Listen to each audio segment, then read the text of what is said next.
भारत माता की। अरे भाई क्यों नलबारी वालों आवाज को क्या हो रहा है? ऐसे बोलोगे क्या?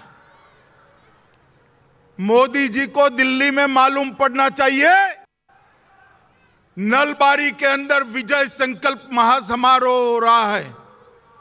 मेरे साथ दोनों हाथ उठाइए, उठाइए दोनों हाथ, विजय के संकल्प की मुट्ठी भींचिए और प्रचंड आवाज से बोलिए, भारत माता की, भारत माता की, भारत माता की।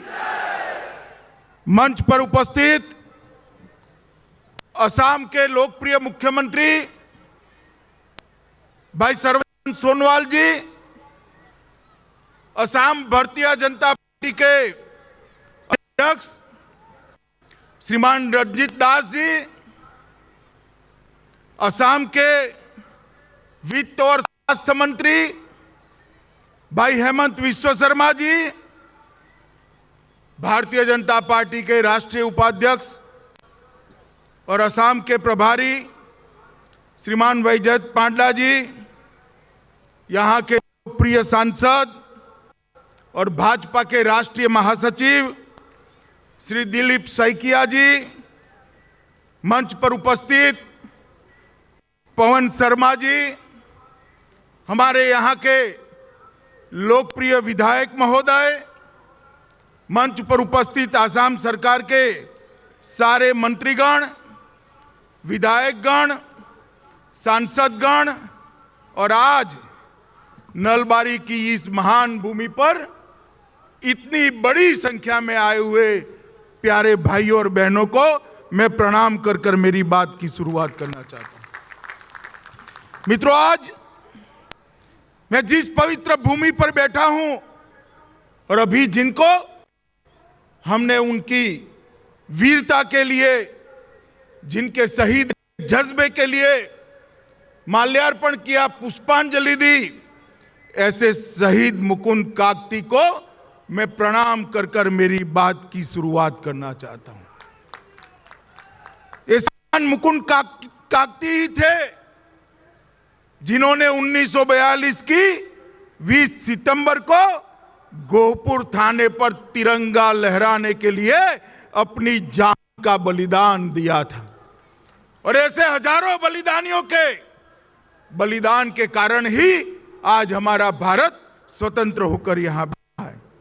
मित्रों, आजादी के लिए प्राण की आहुति देने वाले शुक्लेश्वर मेघी, प्रमोद दीक्षित और केरल से आकर असम को अपना बनाने वाले श्री मुरली को हम कैसे भूल सकते हैं। ये सभी योद्धाओं ने यहां पर बलिदान देकर आजादी की चिंगारी को आगे बढ़ाया।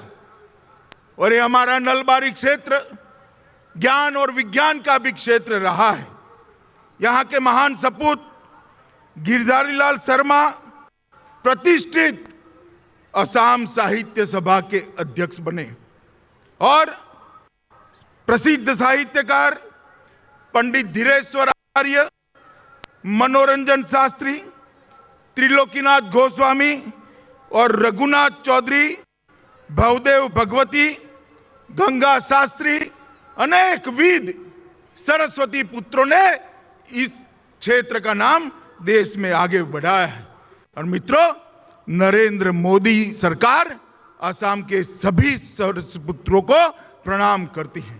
मित्रों, यही के हमारे भूपेन हजारिका जी को भारत रत्न देकर नरेंद्र मोदी सरकार ने सम्मानित करने का काम किया। मित्रों, आज मैं जब यहां आया हूं तब महापुरुष श्रीमंत शंकरदेव और श्रीमंत माधवदेव को भी श्रद्धांजलि देना चाहता हूं, जिन्होंने कहा, धन्य धन्य कैकाल, धन्य नार तनुभाल, धन्य धन्य भारतवर्ष। मित्रों, ये दोनों महापुरुषों ने असम के अंदर भक्ति आंदोलन को बढ़ावा दिया। आज मैं सर्बानंद सोनोवाल और हेमंत विश्व शर्मा को विशेष बधाई देना चाहता हूं कि इन्होंने ये महापुरुष शंकरदेव की जन्मभूमि पर लगभग 155 करोड़ के खर्च से उनके स्मारक को जीवित करने का काम किया है। इतना ही नहीं, 50 साल पुराने जितने भी नामघर है, 8000 नामघर को 2.5 लाख रुपए की सहायता देकर असमिया संस्कृति को आगे बढ़ाने के लिए, मजबूत करने के लिए आसाम ने काम किया है। मित्रों, जो आसाम की संस्कृति की बात करते हैं, सालों सालों तक यहां शासन में रहे, मैं उनको पूछना चाहता हूं कि आपने क्या किया असमिया संस्कृति के लिए, आसाम की संस्कृति के लिए? वोट बटेरने के अलावे कुछ नहीं किया। भारतीय जनता पार्टी की सरकार ने, हमारे मुख्यमंत्री और वित्त मंत्री ने श्रीमंत शंकरदेव को चिरस्मरणीय बनाने के लिए एक कदम उठाया है और उसको आगे भी हम बढ़ाने वाले हैं। मित्रों, मैं आज इतना ही कहने आया हूं कि आसाम को घुसपैठ मुक्त आप बनाना चाहते हो या नहीं चाहते हो? जरा जोर से बोलो, आसाम को घुसपैठ मुक्त बनाना चाहते हो क्या? जोर से बोलो, चाहते हो क्या? एक कांग्रेस और बदरुद्दीन अजमल आसाम को घुसपैठियों से सुरक्षित रख सकते हैं क्या? जरा बताइए भैया, रख सकते हैं क्या? एक कांग्रेस और बदरुद्दीन अजमल की जोड़ी सारे दरवाजे खोल देगी और घुसपैठ को आसाम के अंदर सरल करके दी, क्योंकि उनकी वोट बैंक है, वोट बैंक। घुसपैठ को अगर कोई रोक सकता है तो केवल और केवल भारतीय जनता पार्टी की नरेंद्र मोदी सरकार रोक सकती है, और हमने कर कर दिखाया है। धारा 370, 70 साल से कोई इसको छूने की हिम्मत नहीं करता था। श्री नरेंद्र मोदी सरकार ने 5 अगस्त 2019 को धारा 370 को समाप्त कर कर कश्मीर को हमेशा के लिए भारत के साथ जोड़ने का काम किया। 500 साल से प्रभु श्री राम का मंदिर बनाने के लिए देश भर से आवाज उठती रही, किसी की हिम्मत नहीं चली। आपने दूसरी बार प्रधानमंत्री जी को पूर्ण बहुमत दिया और आज प्रभु श्री राम का गगनचुंबी मंदिर बनने की शुरुआत हो चुकी है। मित्रों, गगनचुंबी मंदिर। आप मुझे बताइए भैया, एक कांग्रेस पार्टी कई बार भाजपा पर सांप्रदायिक होने का आरोप लगाती, मगर कांग्रेस पार्टी को मैं पूछना चाहता हूं कि केरल में मुस्लिम लीग के साथ बैठे हैं और आसाम के अंदर बदरुद्दीन अजमल के साथ गठबंधन किए हो। अजमल का भाषण सुनने वाले आप बता सकते हो, मुझे बताओ, ये कौन सी सेक्युलर पार्टी है? कांग्रेस पार्टी आसाम को किस दिशा में ले जाएगी? बदरुद्दीन अजमल और कांग्रेस के हाथ में आसाम सुरक्षित रह सकता है क्या? बताइए भैया, रह सकता है क्या? जोर से बोलिए, रह सकता है क्या? मित्रों, आसाम को सुरक्षा देनी है तो ऊपर और नीचे दोनों जगह नरेंद्र मोदी के नेतृत्व में भारतीय जनता पार्टी की सरकार बनानी है। भाई और बहन, अभी अभी मैं बोडो क्षेत्र से आया हूं। आज 1 साल समाप्त हुआ बोडो समझौते को।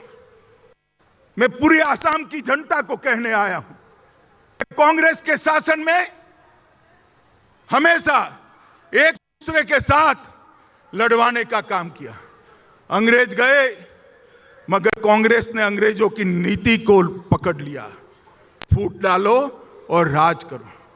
कभी आदिवासी और गैर आदिवासी, कभी आसामिया और बाहर के लोग, कभी बोडो और नॉन बोडो, ये लड़ाते लड़ाते लड़ाते आसाम को 20 साल तक रक्त रंजित किया। 10,000 से ज्यादा आसामी युवा का खून बहा। बहा या नहीं बहा? बताओ भैया, बहा या नहीं बहा? और जिन्होंने आसाम के युवाओं पर गोली चलाई, किसने चलाई?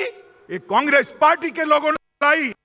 आज आंदोलन करने वाले दूसरा स्वरूप देकर कांग्रेस पार्टी को मदद करने निकले हैं, वोट कटवा बनकर भाजपा को हराने निकले। आसाम की जनता ये जो भेष बदलकर कांग्रेस को मदद करने के लिए बाहर निकले हैं, उनको जान ले, उनके मन में आसाम का हित नहीं है। उनके मन में कांग्रेस का रास्ता प्रशस्त करना है। मगर मैं उन सबको बताना चाहता हूं कि आसाम और आसाम की जनता अब विकास के रास्ते पर आगे चल चुकी है। 5 साल में मोदी जी ने बोडोलैंड की समस्या को समाप्त किया, ब्रू रियांग समझौता किया, 800 से ज्यादा हथियारी लोग अलग अलग 8 ग्रुपों के हमारे मुख्यमंत्री जी के नेतृत्व में, हेमंत विश्व शर्मा के नेतृत्व में हथियार डालकर मुख्य धारा में समाहित हो गए। अब आसाम को शांति चाहिए, आसाम को विकास चाहिए, आसाम को आगे बढ़ाने वाला एक रास्ता चाहिए, और वो केवल और केवल भारतीय जनता पार्टी की सरकार दे रही है। मित्रों, आसाम का गौरव है गैंडा। काजीरंगा जंगलों के अंदर एक घुसपैठियों ने अड़ाया था, गैंडों का शिकार करते थे, सैकड़ों की संख्या में गैंडे मारे गए, कोई कुछ नहीं बोलता था। आसाम के मुख्यमंत्री सर्बानंद सोनोवाल ने काजीरंगा के अंदर से घुसपैठियों का सफाया कर दिया, आज गैंडा सुरक्षित है। मित्रों, मैं आपको पूछने आया हूं, यहां विकास की एक बाढ़ आई है, नए रास्ते बन रहे हैं, अस्पताल बन रहे हैं, कॉलेज बन रही है, उद्योग लग रहे हैं, और आने वाले दिनों में आसाम की सबसे बड़ी समस्या बाढ़ की समस्या का समाधान भी भारतीय जनता पार्टी ही कर सकती है। मैं आपको अपील करना चाहता हूं मित्रों कि एक और 5 साल भारतीय जनता पार्टी को दे दीजिए, हम आसाम को गोली मुक्त कराए, आसाम को आंदोलन मुक्त कराए हैं, हम आसाम को बाढ़ मुक्त भी कराने का काम ये भारतीय जनता पार्टी की सरकार करेगी। मित्रों, पिछले 4 वर्ष के दौरान 20,000 किलोमीटर से अधिक रोडों का निर्माण किया। रिफाइनरी के लिए सड़कों पर उतरना पड़ता था, सरायघाट पुल के लिए आसाम को 30 साल लंबा इंतजार करना पड़ा, मगर अब क्षेत्र में अंतर्राष्ट्रीय स्तर के अनेक काम हो रहे हैं। ब्रह्मपुत्र नदी पर 6 पुल बनाए हैं। तेल क्षेत्रों के विकास के लिए भारत सरकार ने 46,000 करोड़ रुपया दिया है। गुवाहाटी हवाई अड्डे का नया टर्मिनल बन रहा है, जोरहाट में नेशनल इंस्टीट्यूट ऑफ डिजाइन आ रही है, टिहू में फूड पार्क आ रहा है, जोगीघोपा में मल्टी मॉडल लॉजिस्टिक पार्क बन रहा है, गोगामुख में भारतीय कृषि अनुसंधान प्रतिष्ठान केंद्र बन रहा है। कल ही प्रधानमंत्री जी ने जेरंगा पठार में 1,06,000 लोगों को जमीन का पट्टा देकर भूमि का मालिक बनाने का काम नरेंद्र मोदी सरकार ने किया। गैस की रॉयल्टी के 8,000 करोड़ रुपया सरदार मनमोहन सिंह यहीं से प्रधानमंत्री थे, नहीं आता था। 2014 में अपने मोदी जी को प्रधानमंत्री बनाया, 15 में 8,000 करोड़ रुपया आसाम का आ गया। मित्रों, कोविड में भी मैं आसाम सरकार के स्वास्थ्य मंत्री और मुख्यमंत्री दोनों को बहुत बधाई देना चाहता हूं कि कोविड के खिलाफ आसाम की सरकार बहुत अच्छी लड़ाई लड़ी है। मित्रों, आसाम सरकार इस प्रकार से कोविड का यहां पर प्रबंधन किया, इससे अनेक लोगों की जान बची और मृत्यु का दर 0.47% रह गया और 98% लोग आगे निकले हैं। मित्रों, आज मैं चाय बागान के क्षेत्र के लोगों को भी कहना चाहता हूं कि हमने चाय बागान क्षेत्र के लगभग 7.20 लाख लोगों का बैंक अकाउंट खोलकर उनके पसीने की कमाई से कटौती बंद कराई। इस तरह राज्य के 26 जिलों के 7,20,000 लोगों को 5,000 रुपये की राशि देने का काम ये भारतीय जनता पार्टी की सरकार ने किया है। अस्थायी महिला चाय बागान कामगारों को प्रेगनेंसी के समय 12,000 रुपये देने का काम भारतीय जनता पार्टी ने किया है। और इसके साथ साथ हम आने वाले दिनों में उचित शिक्षा की व्यवस्था करने वाले हैं, उनके निवास का प्रबंधन करने वाले हैं और उनके स्वास्थ्य का भी प्रबंधन करने वाले हैं। कांग्रेस पार्टी आज उनके वेतन के लिए आंदोलन करी है। मैं कांग्रेस वालों को कहना चाहता हूं, मगर के आंसू मत बहाइए भैया, मत बहाइए। आपके शासन में ये बेचारे उजड़े हुए। आज भारतीय जनता पार्टी की सरकार उचित समय पर आपके वेतन का भी निर्धारण करने का वादा करती है और हम इसको आगे बढ़ाने वाले। मित्रों, आज मैं जब यहां आया हूं तब कांग्रेस सरकार को पूछना चाहता हूं, कांग्रेस के नेताओं और बदरुद्दीन अजमल को पूछना चाहता हूं, 10 साल 15 साल तक यहां सरकार रही, आपने काम के लिए क्या किया? 13वें वित्त आयोग में सरदार मनमोहन सिंह की सरकार थी, 79,000 करोड़ रुपया दिया, सिर्फ 79,000 करोड़ रुपया दिया। और 14वें वित्त आयोग में भाजपा सरकार आई, 79,000 करोड़ से बढ़ाकर 1,55,292 करोड़ रुपया देने का काम भारतीय जनता पार्टी ने किया है।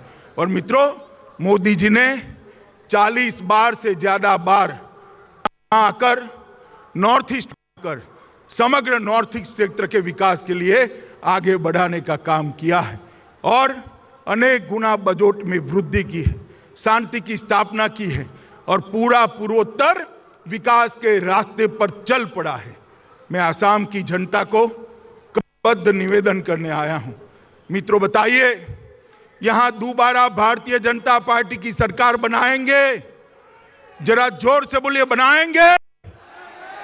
मोदी जी के नेतृत्व में कमल खिलाएंगे? ऊपर नीचे दोनों कमल के फूल लाएंगे? तो मेरे साथ दोनों हाथ उठाइए, विजय के संकल्प की मुट्ठी बींचे और प्रचंड आवाज से बोलिए, भारत माता की, भारत माता की, भारत माता की, वंदे वंदे।